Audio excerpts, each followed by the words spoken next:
तो दोस्तों इस वीडियो में हम पढ़ने वाले हैं संविधान के 50 महत्वपूर्ण प्रश्न। दोस्तों ये प्रश्न देखा जाए तो आपकी परीक्षा की दृष्टि से काफ़ी ज़्यादा इंपॉर्टेंट रहने वाले हैं। तो आपको वीडियो को एंड तक देखना है और क्वेश्चनों को यहीं पे याद करते हुए चलना है। और दोस्तों सबसे इम्पॉर्टेंट काम, आपको हमारे चैनल को सब्सक्राइब भी जरूर करना है, क्योंकि ऐसी इंपॉर्टेंट वीडियो हम बनाते रहते हैं और इन वीडियोज़ का नोटिफिकेशन और ये वीडियो आपको तभी दिखेंगी जब आप हमारे चैनल को सब्सक्राइब करेंगे। तो आप चैनल को सब्सक्राइब करें और ऐसी वीडियो आपको आगे भी मिलती रहेंगी। तो शुरू करते हैं दोस्तों क्वेश्चन नंबर 1 से। क्वेश्चन नंबर 1 है, भारत के मूल संविधान में कुल कितनी अनुसूचियां थी? तो दोस्तों भारत के मूल संविधान में 8 अनुसूचियां थी और वर्तमान में जो अनुसूचियों की संख्या है भारतीय संविधान में वो 12 है।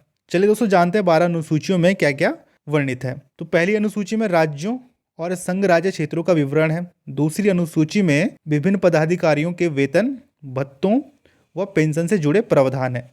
तीसरी अनुसूची में विभिन्न पदाधिकारियों व प्रत्याशियों द्वारा ली जाने वाली शपथ है।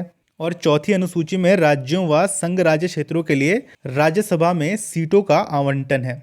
अब जान लेते दोस्तों पांचवी अनुसूची में क्या वर्णित है। तो पांचवी अनुसूची में अनुसूचित क्षेत्रों और अनुसूचित जनजातियों के प्रशासन तथा नियंत्रण से संबंधित प्रावधान पांचवी अनुसूची में वर्णित है।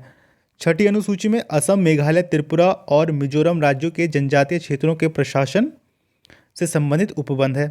और सातवीं अनुसूची दोस्तों काफ़ी ज़्यादा इंपॉर्टेंट है। सातवीं अनुसूची में 3 सूचियाँ हैं, संघ सूची, राज्य सूची और समवर्ती सूची। दोस्तों संघ सूची में जो विषय हैं वो केंद्र सरकार के अधीन आते हैं और राज्य सूची में जो विषय वर्णित है वो राज्य सरकार के अधीन आते हैं। और समवर्ती सूची में जो भी विषय हैं वो केंद्र सरकार और राज्य सरकार दोनों के अधीन आते हैं।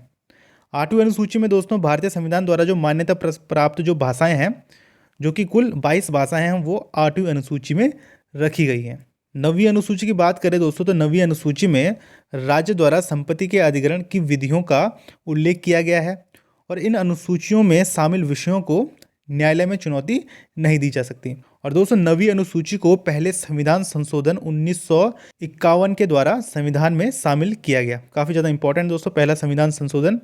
10वीं अनुसूची की बात करें दोस्तों तो 10वीं अनुसूची में दल बदल विरोधी कानून है और ये 10वीं अनुसूची 52वें संविधान संशोधन 1985 के माध्यम से संविधान में जोड़ा गया। दोस्तों 11वीं अनुसूची की बात करें तो 11वीं अनुसूची में पंचायतों की शक्तियों व उनकी जिम्मेदारियों से संबंधित प्रावधान है और ये 11वीं अनुसूची 73वें संविधान संशोधन 1992 के द्वारा संविधान में शामिल की गई। 12वीं अनुसूची की बात करें तो 12वीं अनुसूची में नगर पालिकाओं की शक्तियों व जिम्मेदारियों से संबंधित प्रावधान है और 12वीं अनुसूची 74वें संविधान संशोधन 1992 के द्वारा संविधान में जोड़ी गई। आगे बढ़ते दोस्तों नेक्स्ट क्वेश्चन है, मूल संविधान में कुल कितने अनुच्छेद और कितनी अनुसूचियां थी? तो मूल संविधान में कुल 395 अनुच्छेद और 8 अनुसूचियां थी और वर्तमान में कितनी अनुसूचियां हैं? 12 अनुसूचियां हैं, जो कि हम आगे पढ़ चुके हैं। नेक्स्ट क्वेश्चन है, भारतीय संविधान का कौन सा भाग संविधान की आत्मा कहलाता है? तो दोस्तों भारतीय संविधान का जो उद्देशिका है, यह हम प्रस्तावना भी कहते हैं, ये भाग संविधान की आत्मा कहलाता है। नेक्स्ट क्वेश्चन है, लोकसभा में सदस्यों की अधिकतम संख्या कितनी हो सकती है? तो दोस्तों लोकसभा में जो सदस्यों की अधिकतम संख्या हो सकती है वो 550 हो सकती है। राज्यसभा को उच्च सदन भी कहते हैं और लोकसभा को निम्न सदन भी कहते हैं। राज्यसभा में अधिकतम सीटों की संख्या की बात करें तो अधिकतम सीटें 250 हो सकती है और वर्तमान में सदस्यों की संख्या कितनी है? 245 है। दोस्तों इन 245 सदस्यों में से 233 सदस्यों को विधानसभा सदस्यों द्वारा चुना जाता है, ठीक है, और जो 12 सदस्य हैं उनको राष्ट्रपति मनोनीत करता है, मतलब राष्ट्रपति चुनते हैं। दोस्तों आप जान लेते हैं लोकसभा के बारे में।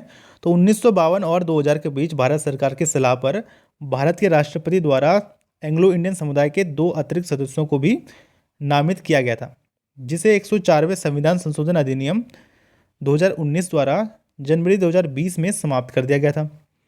तो मतलब दोस्तों पहले जो अधिकतम सीटें थी लोकसभा में 552 थी, जिसमें से 2 सदस्य एंग्लो इंडियन समुदाय से चुने जाते थे। फिर 104वें संविधान संशोधन के द्वारा इस प्रक्रिया को समाप्त कर दिया गया, ठीक है, जो 2 सीटें थी एंग्लो इंडियन की वो समाप्त कर दी गई। अब वर्तमान में जो लोकसभा में अधिकतम सीटों की संख्या है वो 550 है। ठीक है, अधिकतम सीटों की संख्या कितनी है? 550 है। और वर्तमान में जो सीटें हैं वो 543 सीटें हैं। क्वेश्चन नंबर 5 है, भारतीय संविधान में एकल नागरिकता का प्रावधान किस देश से लिया गया? तो दोस्तों भारतीय संविधान में एकल नागरिकता का प्रावधान जो लिया गया वो ब्रिटेन से लिया गया। नेक्स्ट क्वेश्चन है, संविधान के किस अनुच्छेद के अंतर्गत अस्पृश्यता का उन्मूलन किया गया? तो दोस्तों अनुच्छेद 17 के अंतर्गत अस्पृश्यता का उन्मूलन किया गया। दोस्तों अनुच्छेद 17 मौलिक अधिकार के अंतर्गत आता है। और दोस्तों मौलिक अधिकार की बात करें तो भारत का संविधान 6 मौलिक अधिकार प्रदान करता है। नंबर 1 समानता का अधिकार जो कि अनुच्छेद 14 से 18 तक है। स्वतंत्रता का अधिकार जो कि अनुच्छेद 19 से 22 तक है। तीसरा है शोषण के विरुद्ध अधिकार जो कि अनुच्छेद 23 से लेके 24 तक है। चौथा है धर्म की स्वतंत्रता का अधिकार, दोस्तों ये अनुच्छेद 25 से लेके 28 तक है। पांचवा है संस्कृति और शिक्षा संबंधित अधिकार, दोस्तों ये अनुच्छेद 29 से लेके 30 तक है। और छठा है संवैधानिक उपचारों का अधिकार जो कि अनुच्छेद 32 में दिया गया है। अब दोस्तों बात करते हैं समानता के अधिकार के बारे में, जिसके अंतर्गत अनुच्छेद 17 भी आता है। तो अनुच्छेद 14 से लेकर 18 तक समानता का अधिकार है। अनुच्छेद 14 में कानून के समक्ष समानता है।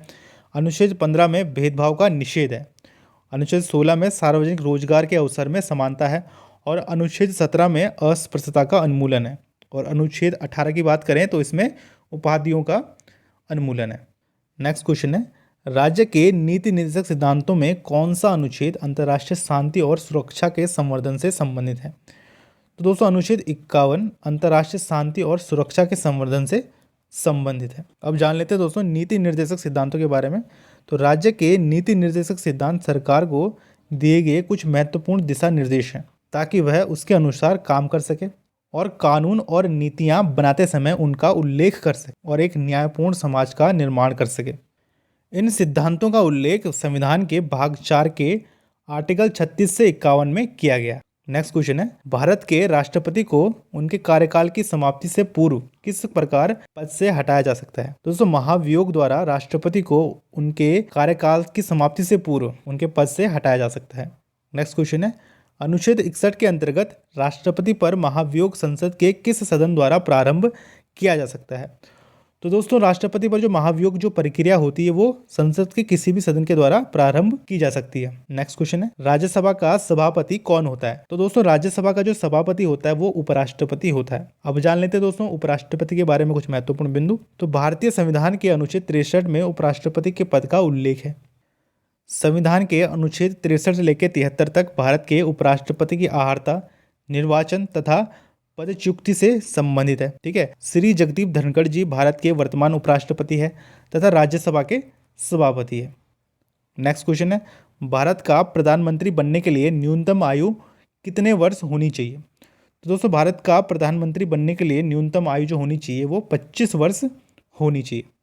नेक्स्ट क्वेश्चन है, भारत का सर्वोच्च विधि अधिकारी कौन होता है?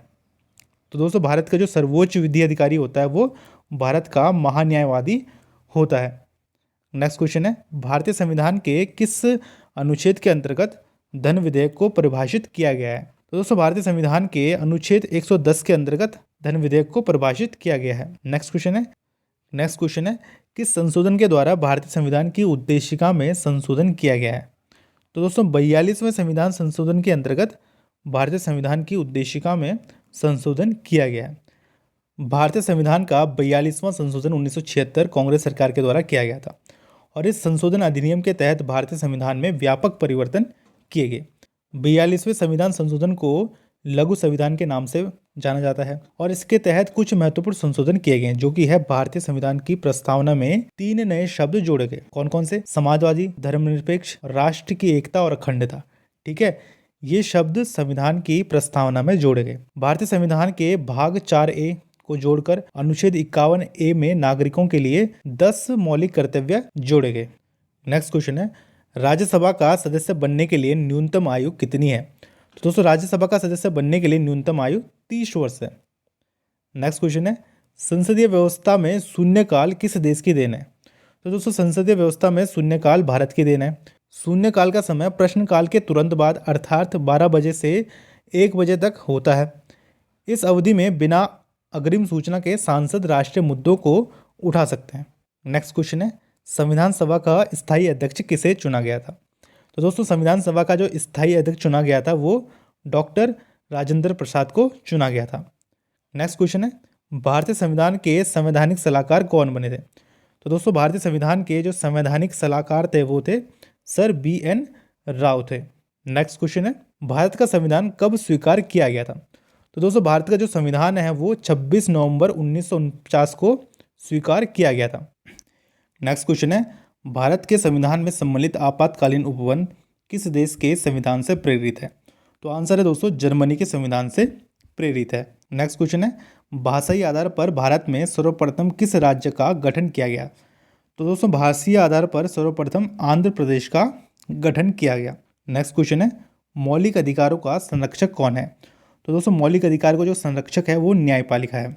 नेक्स्ट क्वेश्चन है, अंडमान और निकोबार द्वीप समूह किस उच्च न्यायालय के अधिकारिता में आता है? तो दोस्तों ये कलकत्ता उच्च न्यायालय के अधिकारिता में आता है। नेक्स्ट क्वेश्चन है, भारत के राष्ट्रपति चुनाव में उत्पन्न विवाद का निपटारा कौन करता है? तो दोस्तों भारत के राष्ट्रपति चुनाव में उत्पन्न विवाद का जो निपटारा करता है वो करता है सर्वोच्च न्यायालय। ठीक है, सुप्रीम कोर्ट का करता है, भारत के राष्ट्रपति चुनाव में उत्पन्न विवादों का निपटारा करता है। नेक्स्ट क्वेश्चन है, भारत में वित्त आयोग का गठन किस अनुच्छेद के अंतर्गत किया गया? तो दोस्तों भारत में जो वित्त आयोग का गठन है वो अनुच्छेद 280 के अंतर्गत किया गया। नेक्स्ट क्वेश्चन है, संविधान संशोधन का प्रावधान किस अनुच्छेद के अंतर्गत किया गया?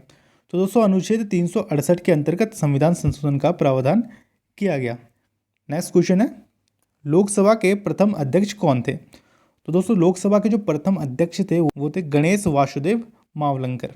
नेक्स्ट क्वेश्चन है, भारत के प्रथम महान्यायवादी कौन थे? तो दोस्तों भारत के जो प्रथम महान्यायवादी थे वो थे MC सीतलवाड़ भारत के प्रथम महान्यायवादी थे। नेक्स्ट क्वेश्चन है, भारत की संविधान सभा की प्रथम बैठक कब हुई? तो दोस्तों भारत की जो संविधान सभा की प्रथम बैठक हुई, पहली बैठक हुई वो 9 दिसंबर 1946 को हुई। नेक्स्ट क्वेश्चन है, भारतीय संविधान के निर्माण में संविधान सभा को कितना समय लगा? तो दोस्तों भारतीय संविधान के निर्माण में जो संविधान सभा को समय लगा वो लगा 2 वर्ष 11 माह और 18 दिन यहाँ पे समय लगा। नेक्स्ट क्वेश्चन है, प्रेस की स्वतंत्रता का वर्णन किस अनुच्छेद में दिया गया है? तो दोस्तों प्रेस की जो स्वतंत्रता है वो अनुच्छेद 19 का A में यहाँ पे दिया गया है। नेक्स्ट क्वेश्चन है, संविधान सभा में पंडित नेहरू द्वारा उद्देश्य प्रस्ताव कब प्रस्तुत किया गया था? तो दोस्तों संविधान सभा में पंडित नेहरू द्वारा उद्देश्य प्रस्ताव जो प्रस्तुत किया गया था वो 13 दिसंबर 1946 को किया गया था। कब किया गया था? 13 दिसंबर 1946 को किया गया था। नेक्स्ट क्वेश्चन है, नेहरू द्वारा उद्देश्य प्रस्ताव संविधान सभा में कब स्वीकृत हुआ? तो दोस्तों 22 जनवरी 1947 को नेहरू द्वारा जो संविधान सभा में प्रस्तुत किया गया था उद्देश्य प्रस्ताव वो स्वीकृत हो गया था। नेक्स्ट क्वेश्चन है, संविधान की झंडा समिति के अध्यक्ष कौन थे? तो दोस्तों संविधान की जो झंडा समिति थी उसके अध्यक्ष थे डॉक्टर राजेंद्र प्रसाद थे। नेक्स्ट क्वेश्चन है, संविधान सभा ने BR अम्बेडकर की अध्यक्षता में प्रारूप समिति का गठन कब किया था? दोस्तों 29 अगस्त 1947 को संविधान सभा ने BR अम्बेडकर की अध्यक्षता में प्रारूप समिति का गठन किया था। नेक्स्ट क्वेश्चन है, सरकार द्वारा शुल्क एवं कर लगाने का अधिकार संविधान की किस अनुसूची में उल्लेखित है? तो दोस्तों ये 7वीं अनुसूची में उल्लेखित है। नेक्स्ट क्वेश्चन है, पंचायती राज किस अनुसूची में सम्मिलित है? तो दोस्तों पंचायती राज राज्य अनुसूची में सम्मिलित है। नेक्स्ट क्वेश्चन है, मौलिक अधिकारों के अंतर्गत कौन सा अनुच्छेद बच्चों के शोषण के विरुद्ध प्रावधान से संबंधित है? तो दोस्तों अनुच्छेद 24 जो क्या है बच्चों के शोषण के विरुद्ध प्रावधान से संबंधित है। नेक्स्ट क्वेश्चन है, संविधान के किस अनुच्छेद में उद्योगों के प्रावधान में कर्मकारों की भागीदारी का प्रावधान किया गया? तो दोस्तों ये अनुच्छेद 43 का क में किया गया। नेक्स्ट क्वेश्चन है, भारतीय संविधान में मूल कर्तव्य किस समिति की अनुशंसा पर सम्मिलित किए गए थे? तो दोस्तों सरदार स्वर्ण सिंह समिति की अनुशंसा पर भारतीय संविधान में मूल कर्तव्य सम्मिलित किए गए थे। नेक्स्ट क्वेश्चन है, सिक्किम भारत का एक राज्य किस वर्ष बनाया गया था? तो 36वें संविधान संशोधन के अंतर्गत 1975 में सिक्किम को भारत का राज्य बनाया गया था। नेक्स्ट क्वेश्चन है, भारत में केंद्र शासित प्रदेशों का प्रशासन किसके द्वारा किया जाता है? तो दोस्तों भारत में जो केंद्र शासित प्रदेश है उनका जो प्रशासन किया जाता है वो राष्ट्रपति के द्वारा किया जाता है। नेक्स्ट क्वेश्चन है, संपत्ति के मौलिक अधिकार को किस संविधान संशोधन के द्वारा मौलिक अधिकारों की श्रेणी से हटाकर केवल वैधानिक अधिकार बनाया गया है? तो 44वें संविधान संशोधन 1978 के द्वारा। नेक्स्ट क्वेश्चन है, कल्याणकारी राज्य की संकल्पना का समावेश संविधान के किस भाग में किया गया? तो दोस्तों ये किया गया राज्य के नीति निर्देशक सिद्धांतों में भाग 4 में किया गया। नेक्स्ट क्वेश्चन है, भारत के राष्ट्रपति के चुनाव में मतदान कौन करता है? तो दोस्तों राज्यसभा, लोकसभा, राज्यों व केंद्र शासित प्रदेशों की विधानसभाओं के निर्वाचित सदस्य राष्ट्रपति के चुनाव में मतदान करते हैं। नेक्स्ट क्वेश्चन है, भारत के राष्ट्रपति ने किस एकमात्र मामले में जेबी वीटो की शक्ति का प्रयोग किया?